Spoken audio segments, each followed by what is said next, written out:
Well, let me tell you, if you told me 3 years ago I'd be standing on a dock, watching my own boat vanish with the HOA president at the helm, grinning like she just pulled off the heist of the decade, I probably would have laughed you off the pier. But that's exactly what happened. One summer morning, Cordelia Blackthorne, yes, in that blinding fuchsia suit, hair lacquered to withstand hurricane, was standing right there, hands wrapped around the wheel of my 32-foot sailboat, her gold sunglasses flashing like she was the queen of the harbor. She fired up the engine, and, as she gunned it, the whole dock shuddered from her wake, soaked a couple of early joggers, sent seagulls scattering. You had to see the look on folks' faces, phones out, jaws on the planks, like they just stumbled into some low-rent episode of Dateline, Marina Madness. That laugh of hers echoed across the water, bouncing off boat hulls like a dare. "Regulations are regulations, darling," she hollered, voice booming out through the speakers as she started doing victory circles right there in the marina. Victory circles like she was celebrating landing on the moon. I swear, in that moment, every boat owner was just frozen, not sure if they should call the police, the Coast Guard, or maybe just their therapist. That was my boat, my last real piece of Sarah since I lost her 8 months back. Cordelia didn't just cross a line. She launched herself right over it. But you know what? That was the moment something shifted inside me. Cordelia, with all her power suits and parade of phony rules, had no idea what kind of storm she'd just stirred up. She thought she was bullying another quiet boat owner. She didn't realize she'd just poked a federal bear. I pulled out the old leather notebook I'd carried through more Coast Guard cases than I cared to count, and started taking notes, timestamp, witnesses, weather, her exact words, everything you'd need if this ended up in federal court. You don't work 15 years in maritime crime and not get a little detail obsessed, you know? Right after, people gathered along the dock in little huddles, whispering like they'd witnessed Bigfoot commit grand theft auto. Did she really just steal his boat? "Mrs. Henderson called out, like she couldn't trust her own eyes. I just kept scribbling, witnesses, her outfit, the exact form she waved around. Meadow Sterling, our unofficial historian and warrior-in-chief, came hustling up, white as a sheet. "She's really lost her mind, Prescott. But you know how she is, right? Lawyers, connections, she twists every rule. I told her, there's always something we can do. Might take some patience, but there's always a way."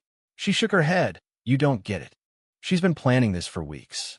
New regulations, expired registration. She's got paperwork for everything, even when it's all smoke and mirrors."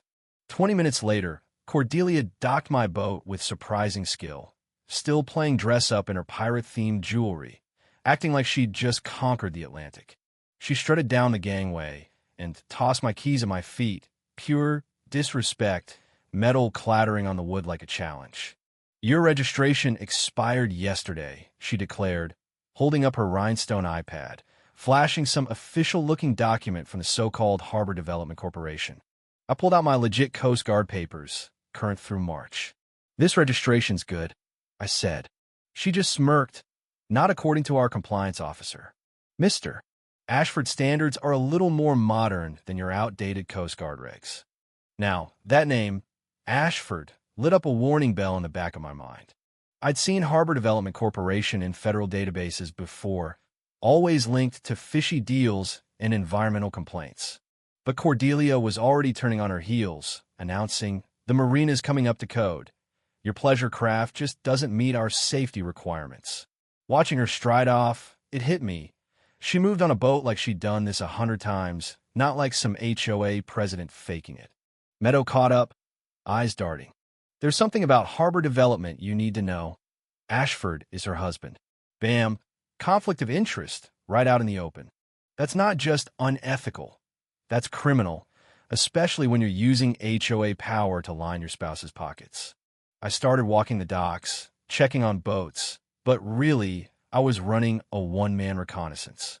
Slips that were full last week, now empty. At slip 15, Tom Cranston was loading his truck. "Got a notice, $500 a day if I don't move my boat." Supposedly, I don't meet the new environmental standards. Paperwork keeps changing. Every time you ask, Cordelia pulls out new documents. His dashboard was littered with harbor development business cards. Cordelia says they're making luxury upgrades. New docks, bigger slips, triple the fees. You noticed the survey equipment last week? Someone's been planning this a while. I just nodded. Patterns were starting to form. Back near my slip, I found Eddie the dockmaster, wringing his hands. 20 years here, knew every boat, every real rule. Prescott, something's wrong. Coast Guard, state agencies, local patrol, nobody's ever heard of these new standards. But every week, I get new orders from Cordelia, always about the long-timers. Always expensive fixes. Feels like they're trying to run us out, not fix our boats. Meadow flagged me down, even more frantic. You need to see this. We hustled up to her condo with a view of the whole marina. Silver sedan in the HOA lot. Man in a suit with Cordelia. That's Sterling Ashford, she whispered. Always shows up after hours. Meets only with her. I watched through binoculars. He had that big money presence. Silver hair, all business. Meadow dropped another bomb. She found their marriage certificate months ago, hidden in plain sight. Every HOA contract, from landscaping to security, linked back to companies Sterling controlled. Last month, I got a foreclosure notice. After 27 years. Bank says my payments went to a harbor development account I never heard of. They're redirecting HOA dues. Prescott. I was starting to see the monster's full shape. This wasn't petty HOA bullying. This was organized property theft. Just then, I got a text. New marina regulations. Report to the office by 5 or face penalties. Signed, Harbor Development. They were moving fast. At 5 o'clock, I showed up to find Cordelia and her so-called marine enforcement team. Uniforms, badges, clipboards, looked official if you didn't know real federal gear from Halloween costumes. Cordelia read me the riot act. Your vessel's in violation of federal safety standards. They rattled off fake regulations I'd never heard of. Engine emissions, hull penetration testing. None of it real. I should know. I helped write the real regs back in the day. When I called them out, Cordelia just waved it off. Harbor Development is the local authority now. State board says so, mister. Ashford's expertise trumps your little Coast Guard rules. And then, there he was, Sterling Ashford himself, smoother than silk, offering a whole speech about upgrading the marina, transforming this community, rattling off numbers and buzzwords like he was pitching a TED Talk. But it was all just the same old story. Kick out the regular folks, jack up the prices, rebrand it as a luxury destination. And if you couldn't afford it, well, too bad. Change is never easy, he told me, but it's necessary for progress. I watched him, checking his phone, new cars with government plates pulling in, like he was expecting company. Next morning, 9 a.m., Cordelia and her entourage paraded down the docks.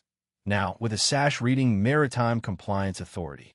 They started inspecting boats, reel production, cameras, measuring tapes, the works. Every boat, no matter how pristine, got flagged for some expensive, bogus violation. Harold Peterson, retired teacher, had his boat hull condemned for oxidation, even though he just had it refinished. If you wanted to consult with Harbor Development about fixing the issue, $800 up front. Closed system, pay us or get out. But when it hit my slip, I was ready, current registration, insurance, compliance docs. The lead officer shuffled, stalling. We'll need to do a whole penetration test. I shot back. Show me the regulation. He couldn't. Cordelia showed up, face twitching. I pulled out my phone, started dialing. Let's call the Coast Guard, confirm these regs. Her whole crew blanched. The second I said, Agent Thorne, Coast Guard Intelligence Division, the fake officers melted away like snow in July. I'd been collecting evidence for weeks. Now it was time to call on the real cavalry. One call to my old Coast Guard supervisor, potential multi-state property fraud, forged documents, over $50 million in assets. Another to the FBI, a third to the EPA, every agency with teeth. By midnight, the place was crawling with real agents. Cordelia and Sterling tried to speed up their scheme. Foreclosures, eviction notices, moving trucks. Meadow heard Cordelia whispering about Phase 2, offshore accounts, a boat waiting in international waters. These two were aiming to grab as much as they could and vanish. But they made one fatal mistake. They targeted a federal investigator in his own backyard. The next evening, they invited me for a demonstration cruise on my own boat, planning to convince me to see things their way. They didn't know every inch was wired for audio and video, every move tracked by Coast Guard surveillance. Out near open water, Sterling finally dropped the mask. "I'm afraid your investigation ends here." Cordelia pulled a pistol. "Regulations," she said, and I almost laughed at the absurdity.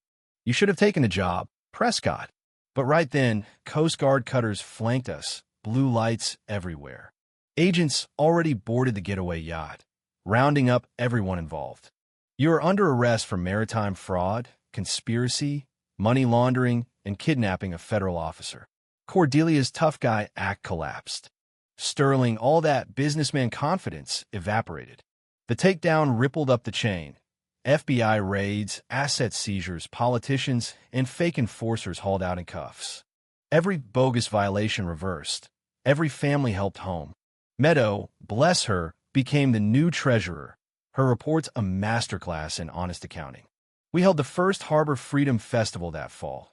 Kids' sailboat races, boaters back on the water, neighbors grilling on the docks, a community again. Sterling got 22 years, Cordelia 12. Prison jumpsuits instead of fuchsia. The fake luxury marina plan was dead. Instead, we set up a real sailing school for local kids, affordable slips, a marina run by its own people, not profiteers. The harbor development empire got dismantled, assets returned to the families they tried to rob. Funny thing, Cordelia thought she was humiliating me, hijacking my boat in front of the whole marina, but really, she was walking herself and her whole criminal operation straight into a federal sting. Sometimes the best way to bring down bullies is let them think they've won, right up until the cuffs come out. So, let me ask, have you ever dealt with an HOA or local power trip like this, where the rules seem to bend for the folks on top, but crush everybody else? Drop your wildest HOA or waterfront war story below, or just let me know where you're tuning in from. Heck, leave a sailboat emoji if you stuck around for the twist. Do you think justice was served, or did Cordelia and Sterling get off easy? I want to hear your take on right, wrong, and what community really means. If this story made you cheer, fume, or just laugh at the absurdity, smash that like button, hit subscribe, and share your own tales of HOA karma. Because sometimes the biggest catch on the water is the crook who thinks they're untouchable until the tide turns.